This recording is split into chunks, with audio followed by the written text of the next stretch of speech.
Comment ils réagissent les gens quand ils font le simulateur de séisme? C'est là qu'ils se rendent compte, si tu veux, que si on a un tremblement de terre, que on ne pourra pas marcher, on ne pourra pas descendre les escaliers. Voilà. Alors après, justement, on essaye de leur dire qu'est-ce que vous faites si ça arrive, quoi.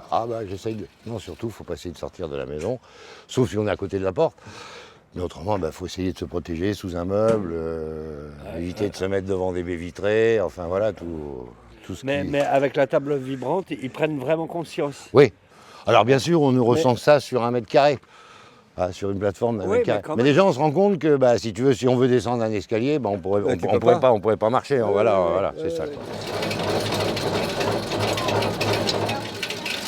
Donc on va vous faire tester le simulateur de séisme. Donc c'est une petite plateforme où vous allez ressentir sur 1 m² un tremblement de terre qui a eu lieu donc en Turquie, magnitude 7,4 et qui a duré 38 secondes. Donc là, sur 1 m², vous allez ressentir un petit peu ce qu'ont pu ressentir les gens quand ce tremblement de terre a eu lieu. D'accord.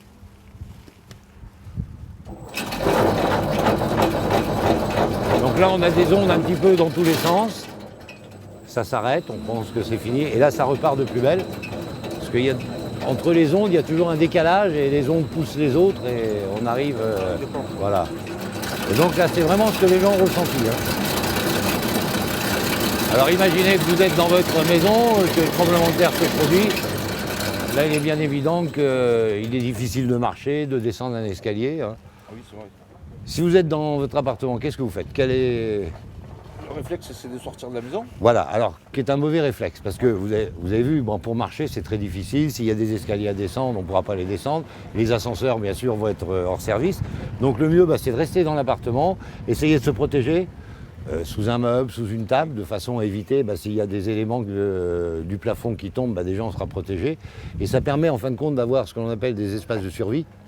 Ce qui fait qu'après nous, quand les équipes de secours on arrive, dans les espaces de survie, on peut retrouver des personnes qui sont encore vivantes suite au tremblement de terre. S'éloigner des baies vitrées, parce que bien sûr les vitres c'est ce qui va péter en premier, et se mettre à côté de murs porteurs, ou alors sous un meuble, c'est le mieux, une table, un bureau. Et puis attendre que ça se passe, voilà. D'accord.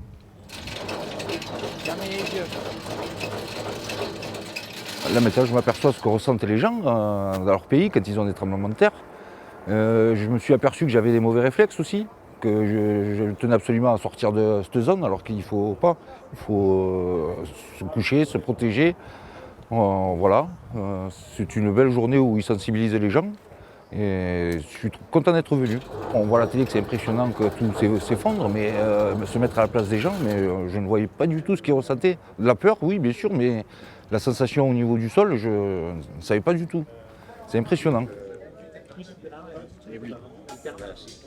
C'est impressionnant.